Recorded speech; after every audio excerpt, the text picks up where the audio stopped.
400 milliards de dollars. Ça, c'est combien d'argent que nous dépensons aujourd'hui sur le système de la santé? On parle d'aujourd'hui, là, en fait, 398,8 milliards de dollars pour être exact. Mais ce qui compte vraiment, c'est nous, oui, donc l'Institut canadien d'information sur la santé. Bonjour, je m'appelle Kevin O'Keefe et bienvenue à notre série de webinaires Au-delà des chiffres. Il y a quelques heures à peine, l'ICIS a publié son rapport annuel sur les tendances de dépenses 2025. Dans un instant, vous rencontrerez notre équipe d'experts qui expliquera pourquoi les coûts des soins de santé continuent d'augmenter et quelles solutions pourraient améliorer le système sans faire exploser le portefeuille. Mais d'abord, un petit clin d'œil aux centaines de personnes qui se joignent à nous aujourd'hui partout au Canada, notamment dans les grandes prairies, du côté de Vancouver, l'Université de Toronto aussi, et les leaders là, du côté de la prévention des maladies, je crois. Donc, juste pour s'assurer ici, passons maintenant à quelques points techniques. Tous les webinaires ici de cette série sont offerts en anglais et en français. Donc, pour écouter cet épisode en français, cliquez sur l'icône en forme de globe. Si vous ne le voyez pas, cliquez sur plus. Les sous-titres sont également disponibles en sélectionnant le bouton Afficher les sous-titres au bas de votre écran. Donc, ce webinaire est enregistré et sera disponible sur la page Au-delà des chiffres sur icis.ca, ainsi que dans un courriel de suivi que vous recevrez d'ici une semaine. Lorsque vous vous êtes joint à la séance, votre micro était automatiquement sur sourdine. Mais nous voulons vraiment rendre ce webinaire aussi interactif que possible. Vous pouvez donc poser une question à tout moment. Il existe plusieurs façons de le faire. J'ai une liste de questions que certains d'entre vous ont soumises lors de votre inscription. Vous pouvez aussi taper votre question dans la section de questions et de réponses ou de clavardage là au bas de votre écran. Donc, ma collègue Angela est prête et lira vos questions tout au long de notre discussion. Il est aussi très facile de poser une question en direct. Vous pouvez cliquer sur lever la main en bas de l'écran. Lorsque j'appelle votre nom, vous serez invité à activer votre micro et ne vous inquiétez pas, là, votre caméra restera éteinte et c'est la manière la plus simple pour obtenir une réponse de la part de nos panélistes. Avant de commencer, nous souhaitons reconnaître et respecter les territoires sur lesquels nous nous retrouvons ou auxquels nos bureaux se trouvent là, ici. Donc, nous sommes présentement à Ottawa. Il s'agit du territoire traditionnel non cédé de la nation algonquine.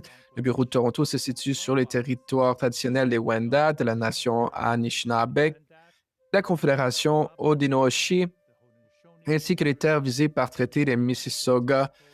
Donc, nous reconnaissons avec respect le territoire traditionnel du Kanien'kehá:ka, où est situé notre bureau de Montréal. Et aussi à Victoria, nous reconnaissons avec le respect le territoire traditionnel des peuples Song, His, Esquimalt et Wishnesh, dont les relations historiques avec ces terres persistent encore aujourd'hui.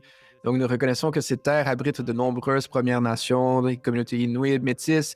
Nous accueillons et prenons l'occasion de collaborer plus étroitement. Donc, chacun est libre de reconnaître le territoire ou d'où il se connecte à sa manière. Donc, juste avant que vous rencontriez nos panélistes, il serait utile pour nous de savoir qui est présent aujourd'hui. Donc, merci de prendre un instant pour répondre à notre sondage. Quelle est la meilleure façon de décrire votre profession? Est-ce que vous êtes clinicien, administrateur, chercheur, analyste, fonctionnaire ou encore autre? Donc, chacun des panélistes vont devoir se présenter et maintenant, nous mentionnerons qu'est-ce qui va être partagé aujourd'hui dans ce webinaire. Il partagera dans ce webinaire aujourd'hui. Donc, je vais commencer par vous, Daniel, Andy et Chris.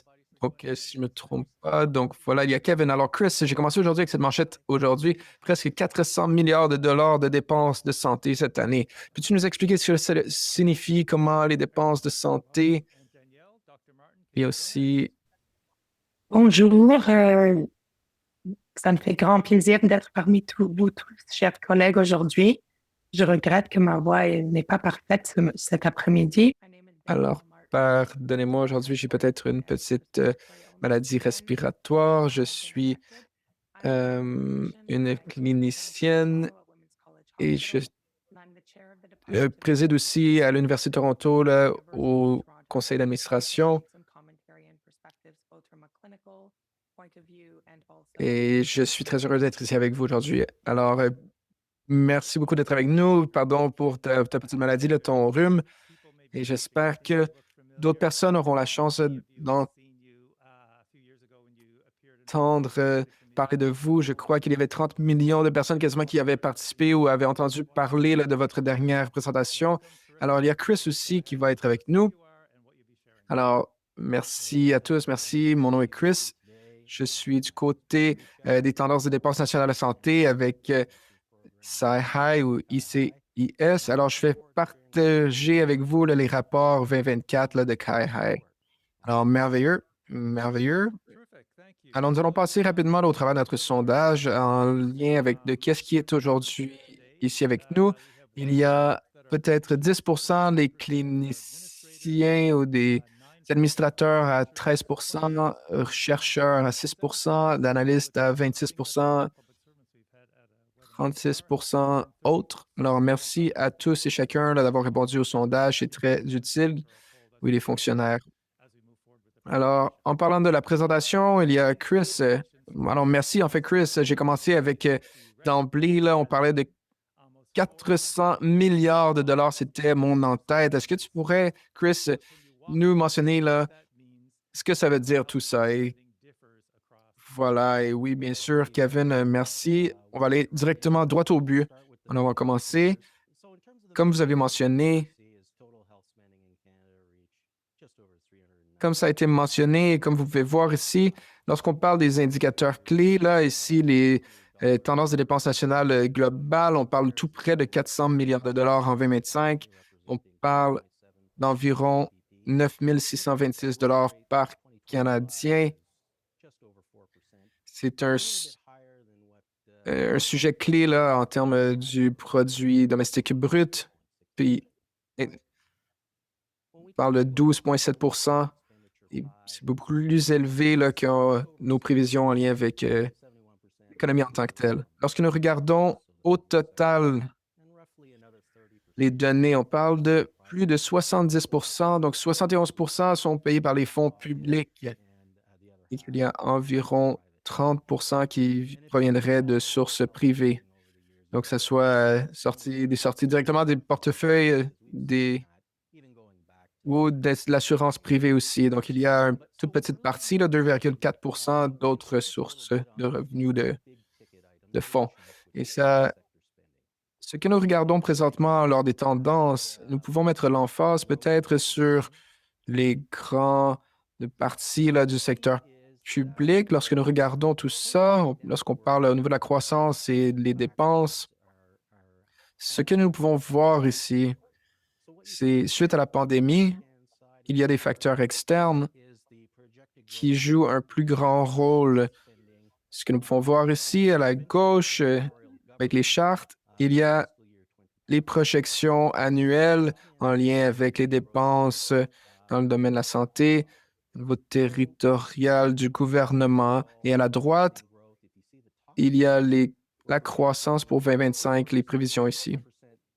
Ce que nous pouvons voir ici, en général, nous pouvons voir au sommet, il y a environ un peu plus que 0,6, 6,2, pardon, croissance annuelle à gauche et environ 3% de croissance annuelle à droite ici. Lorsque nous regardons l'inflation générale, nous atteignons des sommets depuis les années 70. Le coût de la vie a drastiquement augmenté et le coût aussi en lien avec les dépenses là, pour les soins de la santé aussi. Donc, depuis les années 60, vraiment, un peu comme le domaine immobilier, il y a souvent peut-être des capacités stables ou statiques au niveau de l'immobilier. Donc, ça viendrait augmenter les coûts pour d'autres domaines. Donc, nous pouvons aussi avoir une population vieillissante et en général, ça pourrait avoir ou être attribué là, à la croissance ici des besoins dans le domaine de la santé. Mais quelle est la conclusion de tout ça lorsque nous faisons la comptabilisation de toutes les données?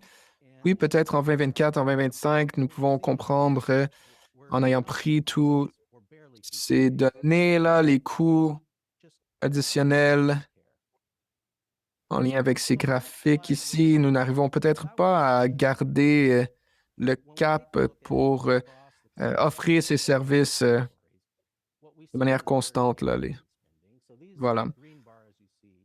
Donc, lorsque nous regardons au travers le pays, au travers chacune des provinces, nous pouvons voir une variation ou des variances en lien avec la croissance, l'inflation, fonction de la population.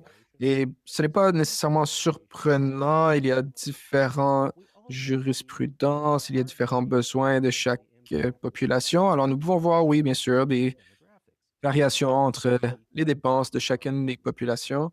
Nous pouvons voir aussi l'impact au niveau de la démographie. Donc, avec les barres en vert foncé, dans certaines des provinces, par exemple, si nous pensons à la Nouvelle-Écosse, le Manitoba, s- lorsque nous prenons en considération l'inflation de chacune des démographies, il y a peut-être une croissance positive. Donc, il y a peut-être des dépenses supplémentaires potentiellement ou même des investissements supplémentaires. Mais lorsque nous voyons tout ça et les autres provinces, nous pouvons prendre en considération qu'il y a des provinces là, qui ont de la difficulté à garder euh, le cap là, suite à ces croissances assez importantes. Lorsque nous regardons les services de la santé, les médicaments, les physiciens ou les hôpitaux, là, il y a une augmentation des coûts de ces services.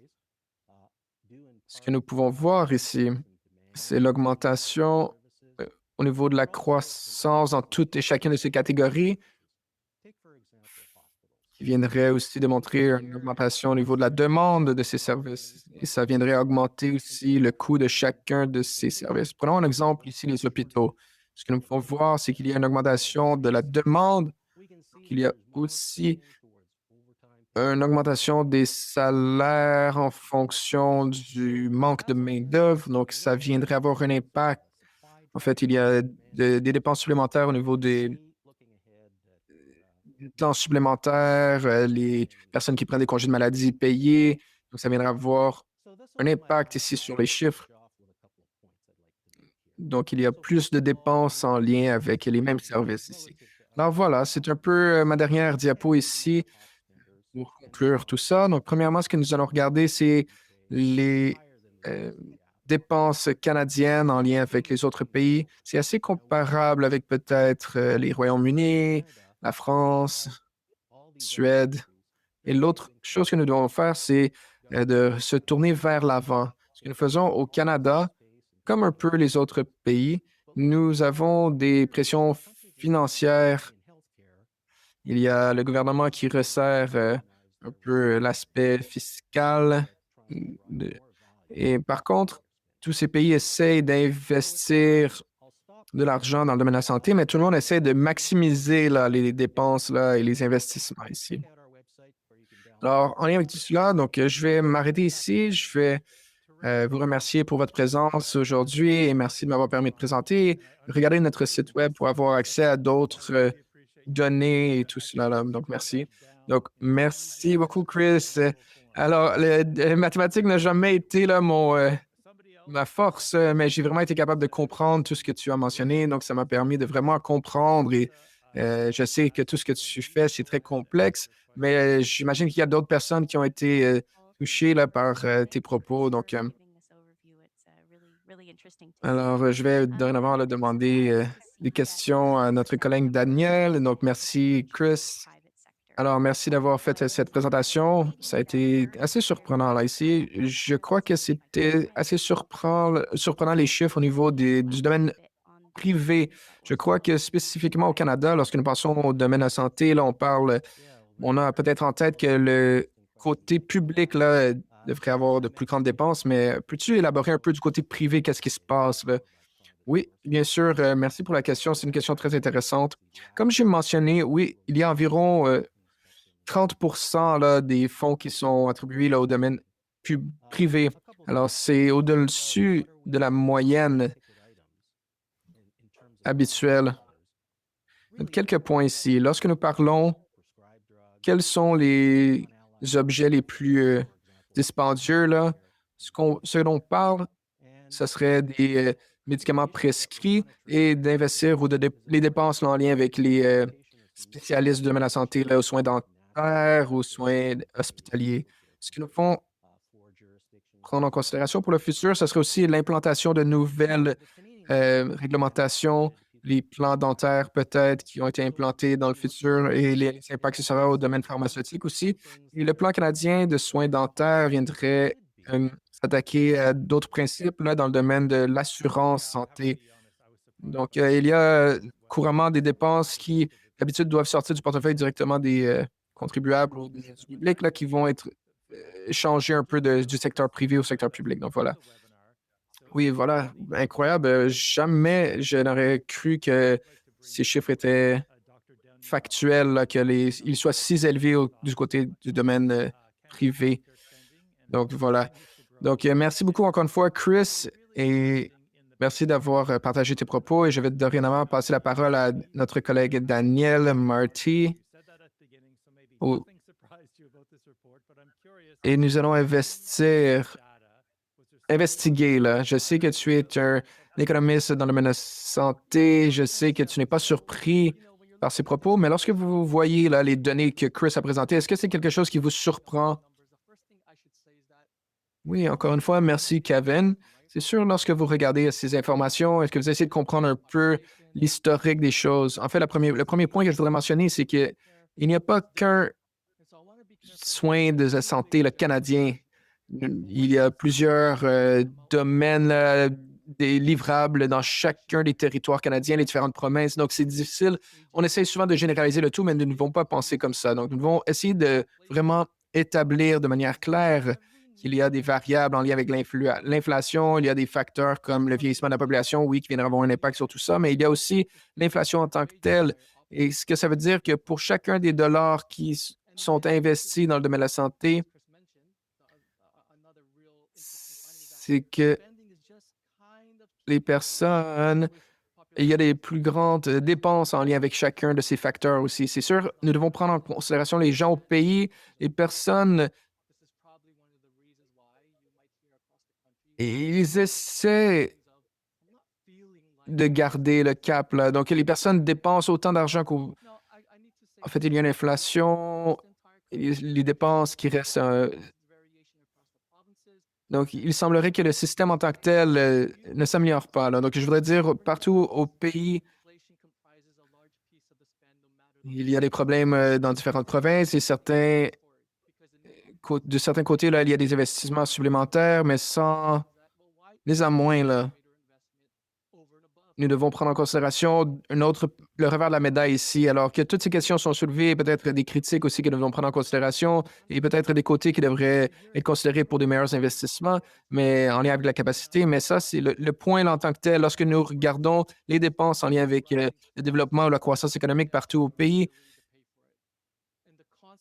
alors, il y a les domaines de la santé, les investissements ou il y a une plus grande croissance dans le domaine de la santé que l'économie en tant que telle.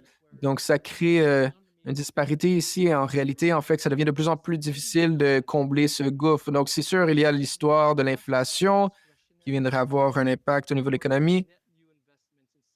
Ça voudrait dire aussi partout au pays qu'il y a de moins en moins de pratiques discriminatoires, discrepancy. Donc,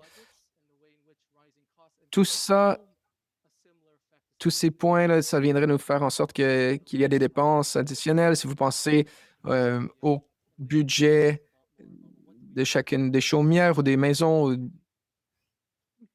ça viendrait avoir un impact là, sur la prise de décision, tout ça. Alors, je vais laisser la parole à nos prochains collègues, mais mon mot de la fin, c'est que pouvons-nous faire en lien avec... Voilà. Donc, alors, je suis d'accord avec ton analyse. Et de mon côté, là, je me demande comment est-ce que c'est possible que quelque chose, il y a une si grande croissance et une si grande réduction parallèlement, paradoxalement, là.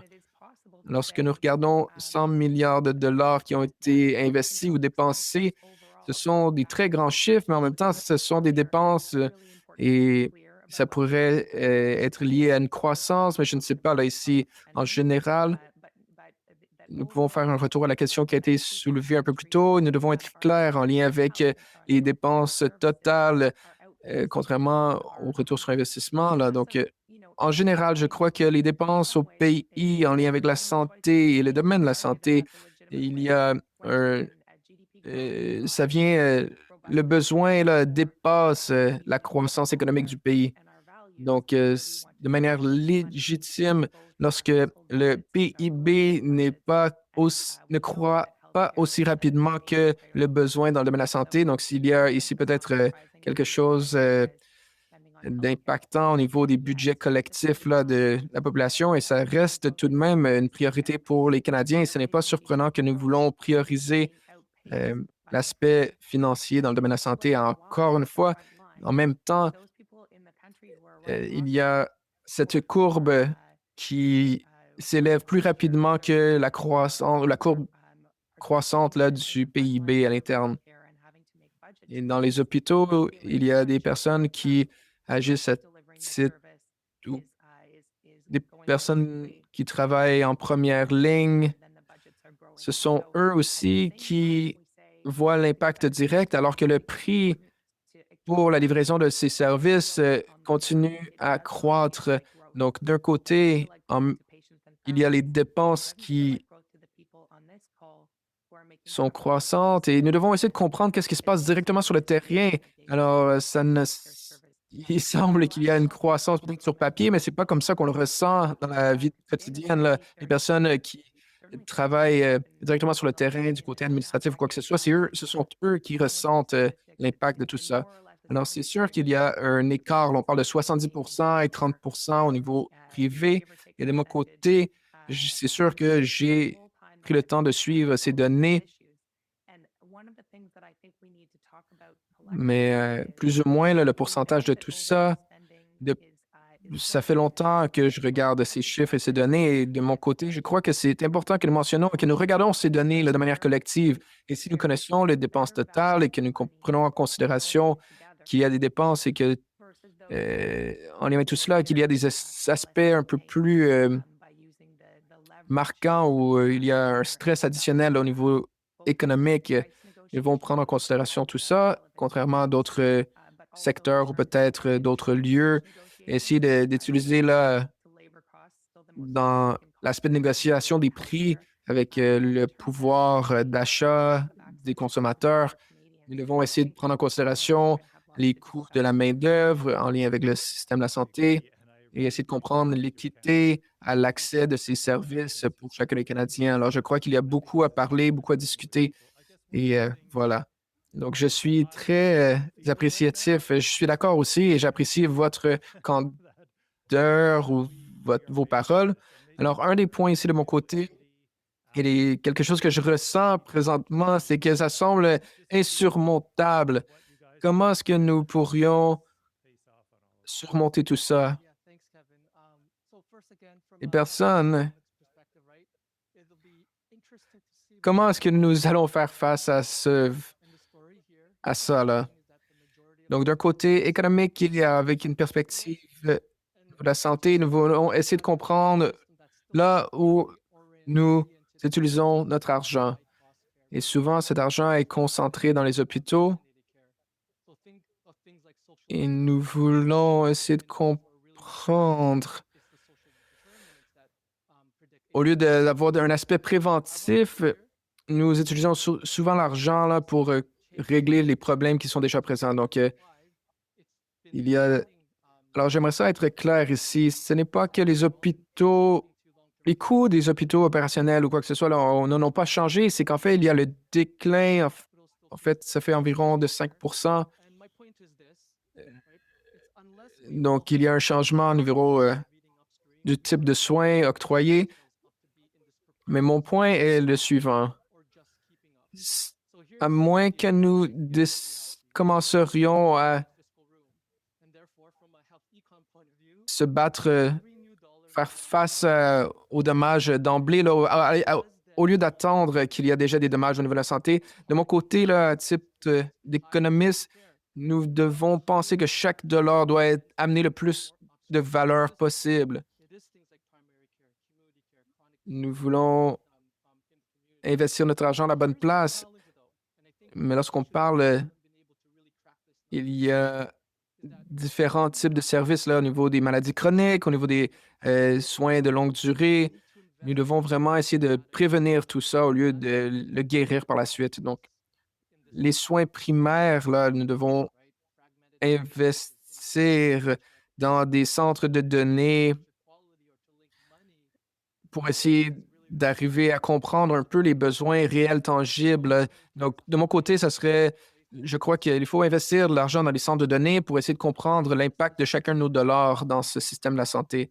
Donc, si le fait de savoir que l'investissement dans ces centres de santé là, primaires est probant ou est efficace, ce sera peut-être une prise de décision que nous pourrons prendre par la suite en ayant accès à des données qui le prouvent. Et ça nous permet ainsi de faire des investissements sensés en lien avec ces structures. Et ça nous permettra de naviguer et d'avoir un impact là, au niveau du continuum. Et lorsque nous pensons avec l'arrivée de l'IA dans les hôpitaux et tout ça, donc les personnes, je crois que ça a été un peu un moment de eureka pour moi. Alors, je vais m'arrêter ici. Je vais redonner la parole un peu à mes collègues pour qu'ils ou qu'elles puissent élaborer. Mais voilà, donc voilà. Donc, de mon côté, je suis totalement d'accord et je voudrais juste partager un peu un petit parallèle, une parenthèse en lien avec ma famille. Donc, il y a quelqu'un qui avait eu besoin d'une amputation et suite à plusieurs complications en lien avec le diabète. Et vous savez, c'est quelqu'un qui avait dû se présenter dans les soins extrêmes ou palliatifs. Donc, il a passé ou elle a passé plusieurs temps euh, aux soins palliatifs et il a dû avoir une chirurgie et il y a eu beaucoup de données. Si, en fait, tous ces points dans les mecs, cette expérience, ça a été vraiment là une expérience très coûteuse euh, pour la famille et pour aussi les contribuables. Alors, ce n'est ça a eu un impact là, au niveau des portefeuilles ou des contribuables. Donc, nous avons maintenant des points de données et nous aurions pu peut-être prédire un peu en lien avec des analyses, avec l'IA, pour essayer de contribuer, de comprendre tout ça. Donc, nous aurions pu peut-être prévenir avant que cette personne doive se présenter dans les hôpitaux et ait besoin d'une intervention. Alors, nous sommes fiers de nos aptitudes de peut-être être capable de comptabiliser ces données. Donc, et espérons-le pouvoir peut-être agir de manière ou de prévenir là, les personnes ou la clientèle à risque. Donc, il y a quelqu'un qui a besoin d'une amputation sous le genou, là. Donc, même pour quelqu'un qui a travaillé, en fait, essayer de comprendre là, qu'est-ce qui a lié cette personne à avoir besoin d'une amputation sous le genou là, pendant les 25 dernières années en lien avec l'interaction est passé sur toutes les interactions qui auraient pu être agir à titre de base de données là, pour prévenir que ce soit des scans MRI qui ont été effectués dans les 25 dernières années. Nous devons prendre en considération chaque point d'entrée de données. Là. Nous aurions pu avoir accès aux données, faire des recherches, des soutiens qualitatifs, quantitatifs, et souvent essayer de comprendre l'entièreté des pratiques, essayer de comprendre tout ça. Alors, nous essayons souvent de trouver un peu, mettre le doigt sur le bobo en tant que tel, et nous cherchons des solutions qui sont... Nous essayons de trouver des solutions un peu trop simplistes, là. Donc, voilà. Question, beaucoup de questions qui nous parviennent, puis vous allez pouvoir répondre à celle-ci. Comment est-ce que l'on peut mener davantage d'investissements dans les interventions de soins premiers? Par exemple, le coût des blessures qui est estimé à 24 milliards en termes de coûts par an directement dans le système de santé. Alors, je sais que vous avez certainement des éléments à nous apporter. C'est vrai qu'il y a deux catégories. Non, non, allez-y, je t'en prie, je vous en prie. Alors, Il y a différentes catégories que l'on peut mentionner. Je pense qu'en termes d'éducation sur les questions de sécurité publique, même en cas d'intervention, c'est particulièrement important. Je pense que nous devons vraiment considérer ces données qui reflètent finalement la réalité du système de santé et de l'éducation sous-jacente.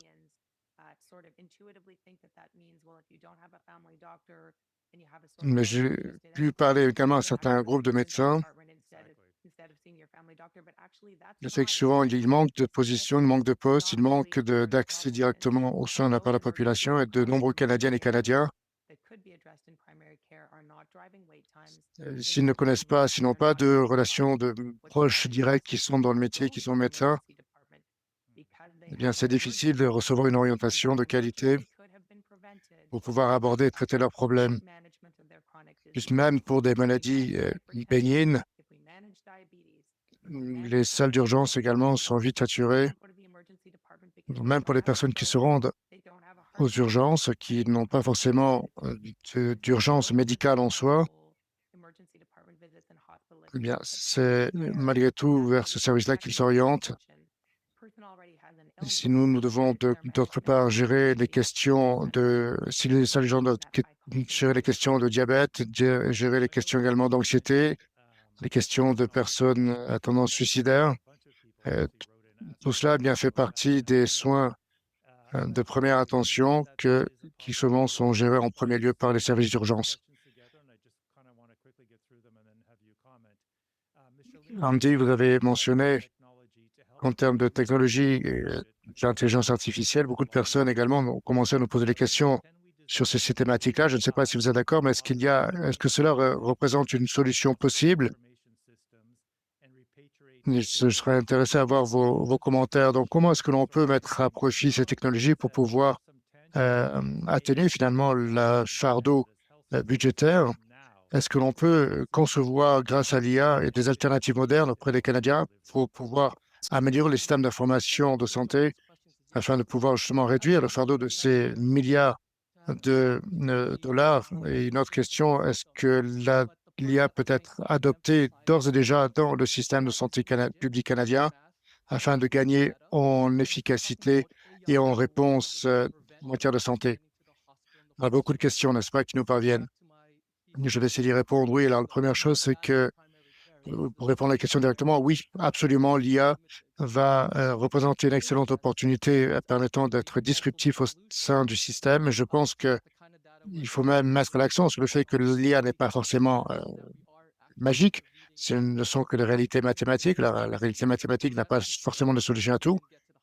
Mais moi, si je reviens à ce que j'ai dit il y a quelques minutes, nous devons vraiment dédier les espaces aux soins spécifiques et en particulier nous permettre de trouver des solutions afin que nous puissions avoir une meilleure gestion des données et que nous puissions être davantage en avance, peut-être pouvoir anticiper de manière donc prédictive afin de pouvoir rediriger les personnes vers les hôpitaux les plus pertinents en fonction de leur pathologie.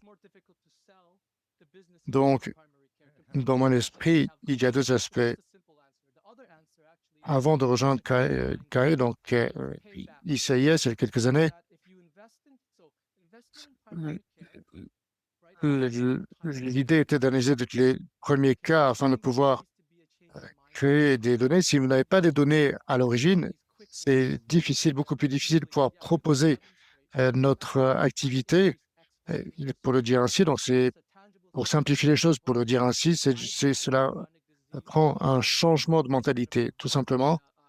Et investir dans les soins de premier niveau est absolument nécessaire. Il doit y avoir un changement d'état d'esprit, de mentalité, en nous concentrant justement sur ces petites avancées positives que nous pouvons avoir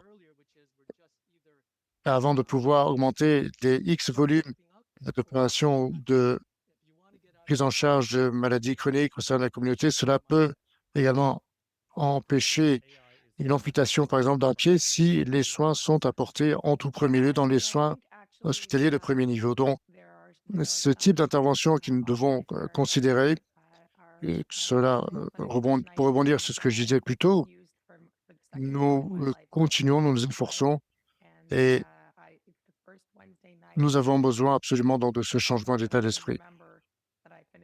Donc l'IA est incroyable et absolument massive en termes d'investissement.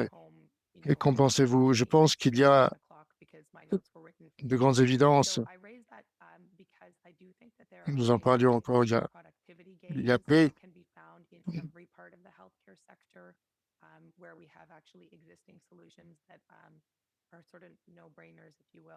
Parce que nous avons des problèmes de son avec l'intervenante. L'interprétation reprend.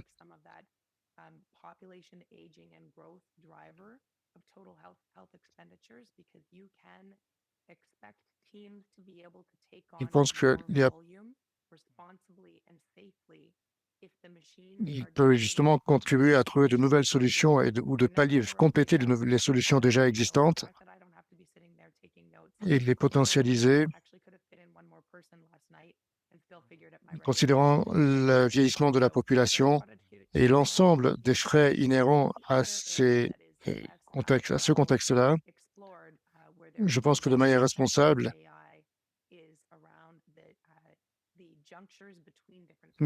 la,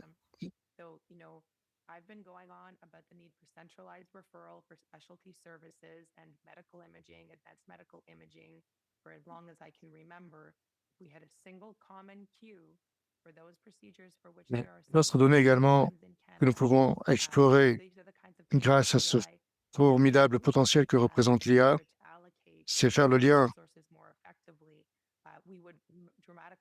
entre les différentes dépenses et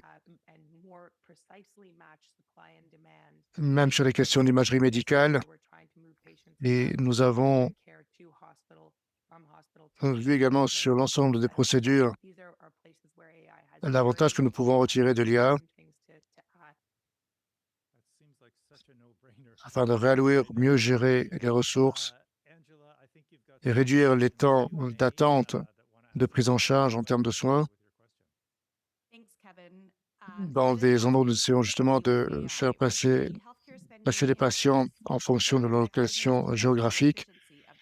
Donc, je pense que l'IA a énormément de choses particulièrement positives à nous amener.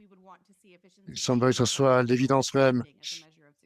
Angela, je pense qu'il y a des personnes ici également qui vous ont posé des questions dans la fenêtre de clavardage.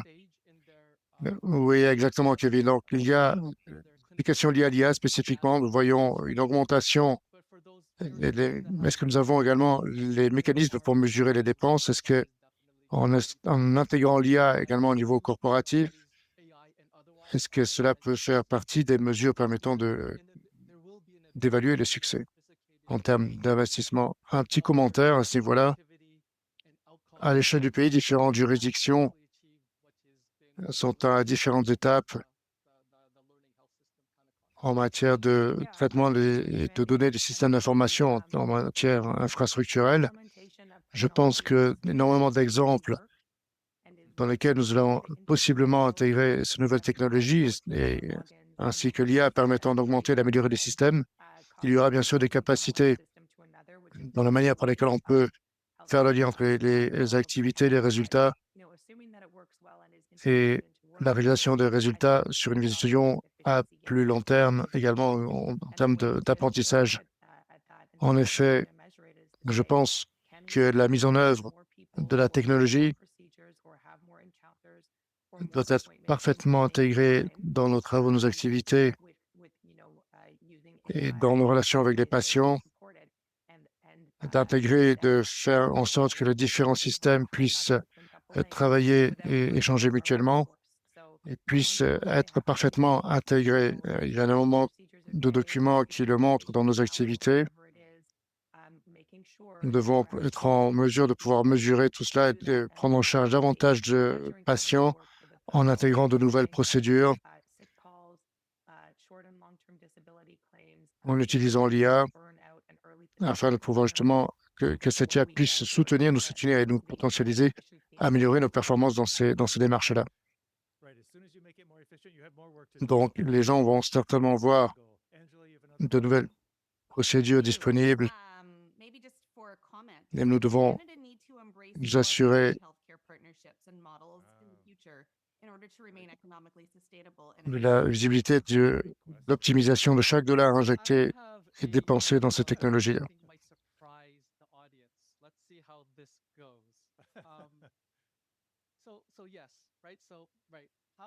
Non. Effectivement, on gagne en efficacité, il y a encore plus de travail, n'est-ce pas, qui se présente. Alors ici, un commentaire ici sur le clavardage. Est-ce qu'il y a la possibilité de considérer davantage de partenariats public-privé dans ce modèle afin de pouvoir garantir une meilleure efficacité? Très bonne question. Alors, j'ai un angle de compréhension et d'analyse à ce niveau-là. Donc, oui, mais où réside l'opportunité pour le Canada avec le secteur privé? On parle bien sûr encore d'IA et de quelle manière cela permet d'améliorer l'efficacité de traitement de système. Alors, il y a d'autres problèmes qui se présentent au niveau économique et la capacité pour l'économie de pouvoir continuer à soutenir le système de santé. Donc, c'est quelque chose où chaque juridiction à l'échelle mondiale attire l'attention de chaque juridiction à l'échelle mondiale et il y a une utilisation stratégique de l'ensemble des données de santé pour les agents, pour les questions de sciences de la vie et de l'industrie et des différents métiers liés aux questions de santé avec de nouveaux investissements en termes d'infrastructures qui sont au bénéfice des patients et également au bénéfice de l'économie. Donc, c'est là où c'est ironique pour le Canada, puisqu'il y a peu de pays qui encore arrivent à faire cela.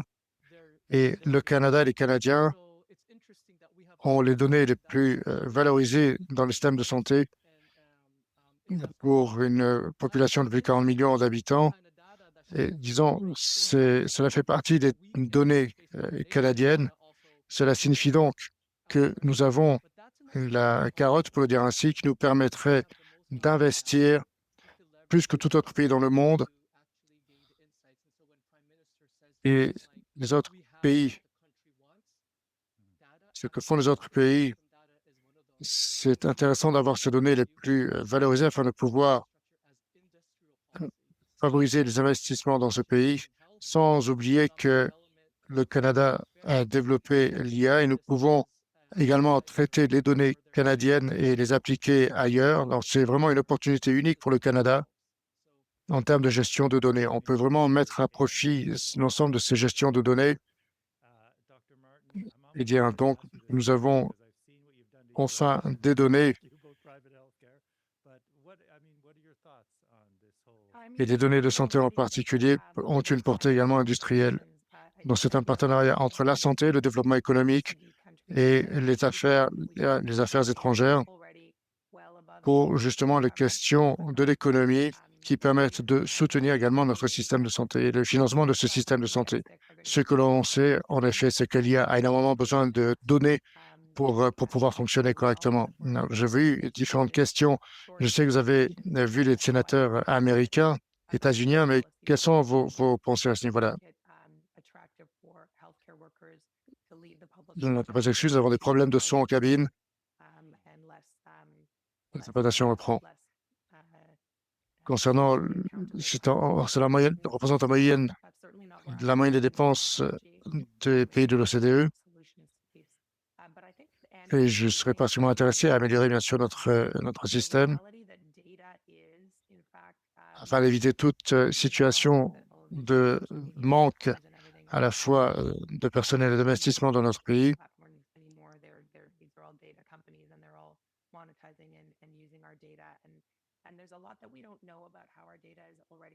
Ça passe excuse, nous recevons nos sons par intermittence. Il nous est difficile d'interpréter. L'interprétation reprend.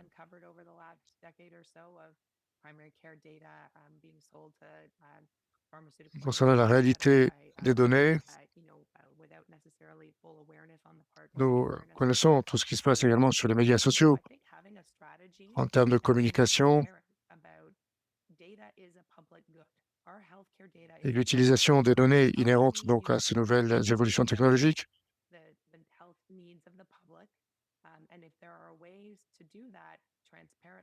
Des fois, nous avons des difficultés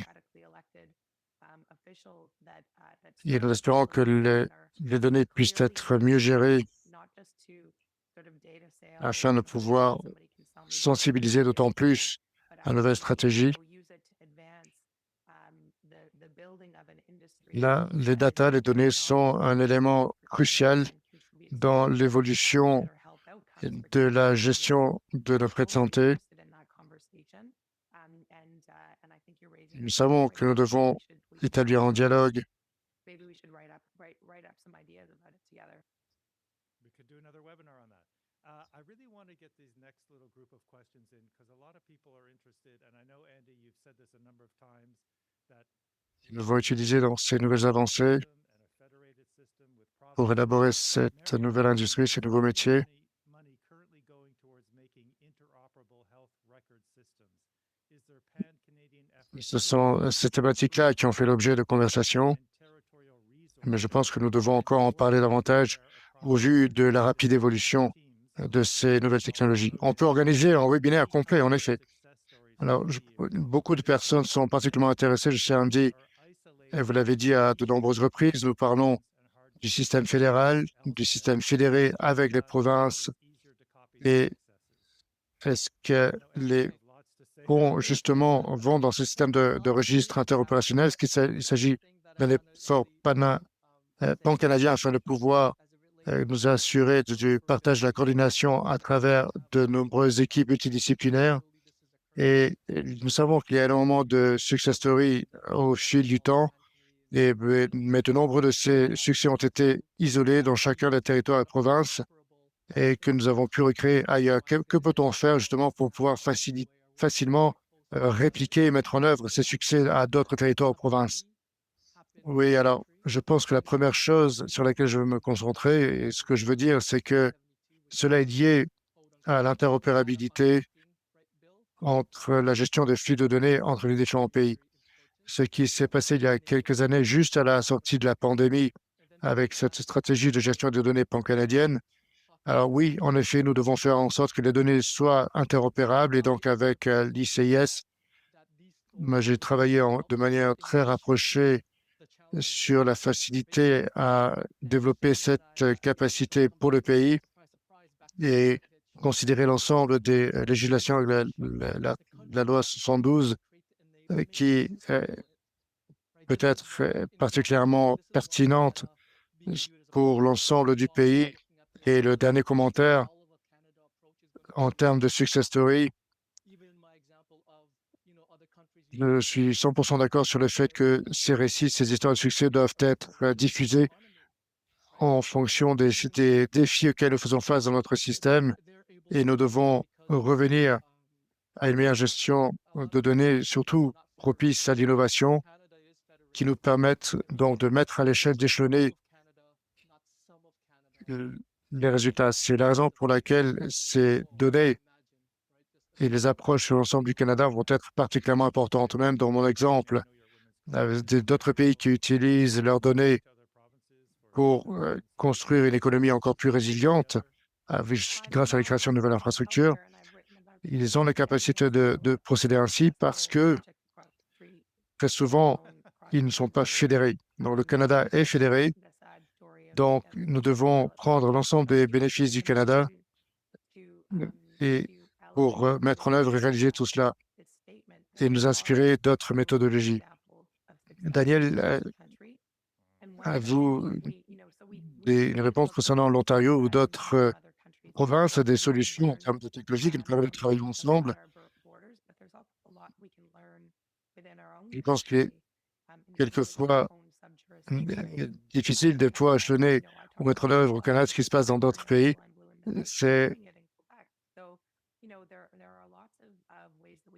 Nous devons élever ces exemples et les mettre en pratique et nous en inspirer. Je pense que nous devrions prendre du recul, prendre la distance et voir tout ce que nous pouvons apprendre également de ce qui se fait ailleurs et l'appliquer donc à notre propre réalité en fonction des juridictions.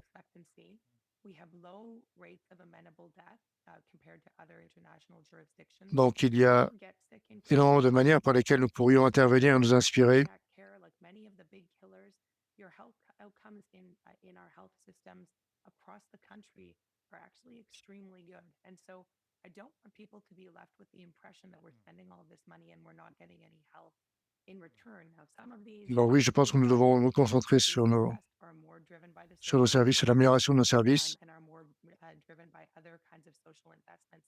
But even those health Ça va outcomes s'exclure de son intervenante directly qui est linked difficile, to the qui ne household permet pas une interprétation de qualité. we perform very well in L'interprétation reprend. which does not mean that we shouldn't be constantly Notre système de santé à l'échelle du pays, that, as Andy says, the next incremental dollar should be used in the areas where we believe the next nous devons considérer également énormément de retours improvement in à health l'issue, outcomes can occur in suite real à ces life investissements outside of hospitals, in en santé. community care.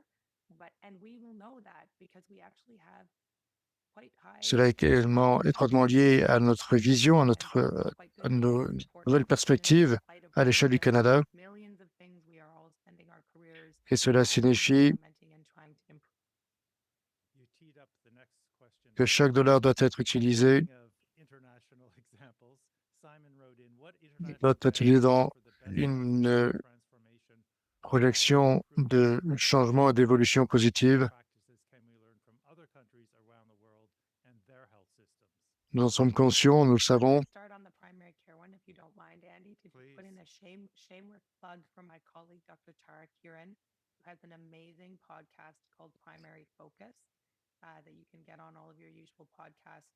Donc, cela nous permet d'envisager la prochaine question, justement, au niveau international. All over the world about Quelles sont les meilleures leçons, meilleurs exemples qui peuvent donc nous permettre de transformer et quelles sont les meilleures pratiques que l'on peut apprendre d'autres pays à l'échelle mondiale et de leur système de santé respectif que nous pouvons nous mettre en œuvre. Terrific. Andy? Yeah, International examples. well, this is the thing. Like when you look at other countries out there, Je right? voudrais There's so many natural saluer ma collègue Dr. Emerin qui a fait un travail remarquable sur ses efforts lorsqu'elle voyage à l'échelle mondiale pour pouvoir justement inspirer et essayer d'améliorer le système canadien, la prise en charge de premier niveau. Andy, avez-vous des exemples? C'est ce que l'on regarde souvent, ce que font d'autres pays. Il y a tellement d'expériences à l'échelle mondiale. Si vous regardez certaines juridictions qui ont le plus fortes dépenses par habitant, les populations ont des résultats. Si vous regardez les structures, les manières par lesquelles ils réalisent tout cela, nous avons des soins de prise en charge de premier niveau qui sont particulièrement fortes, avec énormément de juridictions. Donc, ils n'ont pas les moyens d'avoir énormément de ressources. Donc, ils reviennent finalement au principe de base et peut-être qu'on peut s'en inspirer.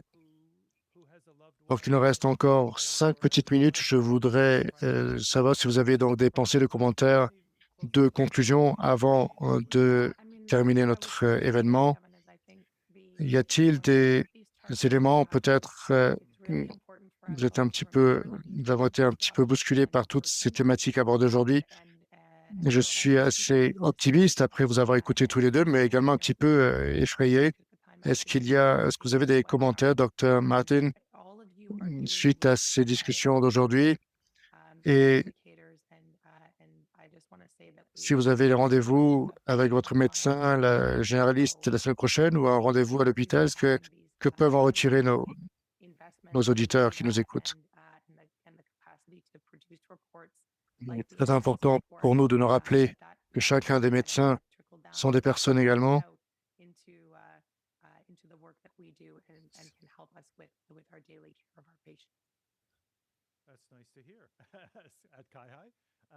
Et vous tous et tous travaillez de manière remarquable.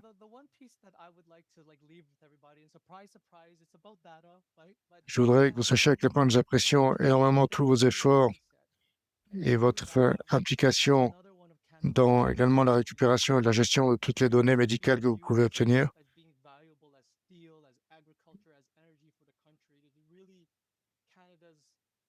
superpower, and that if we could change the mindset to view this as our superpower for the benefit of greater public Ravi health, d'entendre. because Canadians owe Andy, avez-vous des commentaires de conclusion? Oui, merci, Kevin. Ce que je retiendrai principalement, c'est tout ce qui concerne les données, bien sûr. Nous devons changer l'état d'esprit des Canadiens et nous concentrer sur justement la gestion des données des différentes ressources. Nous devrions les considérer toutes comme l'agriculture, l'acier, etc. C'est une ressource et le Canada a un super pouvoir à ce niveau-là. Ils peuvent changer vraiment l'état d'esprit. Nous devons considérer que c'est au bénéfice total de la population parce que les Canadiens ont le centre de gestion des données les plus efficaces au monde et nous devrons en tirer parti. Je sais que nous allons certainement recevoir beaucoup de courriels sur les questions de la vie privée, le respect de la vie privée également. Qu'en pensez-vous, puisque Apple, par exemple, est-ce que Apple peut divulguer mes informations sur ma santé cardiaque, par exemple? Oui, alors en effet, pour moi, c'est la raison pour laquelle nous voulons utiliser les données justement pour le bien avec différentes agences qui se basent sur une excellente gouvernance, une responsabilité quant à la gestion de ces données. Et nous devons mettre à profit tout cela pour le bénéfice des Canadiens. Et d'accord, j'ai bien compris. Très bien. Eh bien, merci beaucoup. C'est très apprécié. Merci de nous avoir rejoints et d'avoir eu cette discussion franche. Je voudrais vous remercier toutes et tous pour vos questions. Comme je l'ai mentionné au tout début de ce webinaire, si vous voulez regarder les chiffres plus précisément concernant les tendances nationales en matière de dépenses de santé, n'hésitez pas à consulter notre site Internet. N'hésitez pas également à nous donner tout retour d'expérience de ce webinaire, tout commentaire. Vous pouvez nous rejoindre donc également nous écrire à beyondthenumbers@cihi.ca. Notre enregistrement et l'enregistrement de ce webinaire sera disponible et nous nous retrouverons pour notre prochain webinaire le 15 janvier, donc l'année prochaine, en tout début de l'année prochaine, concernant donc le nouveau visage des soins de santé grâce à l'intelligence artificielle. C'est ce que nous discuterons afin de voir si nous pouvons être un nouveau leader. Donc merci, excellentes vacances et on se retrouve le 15 janvier prochain. Au revoir.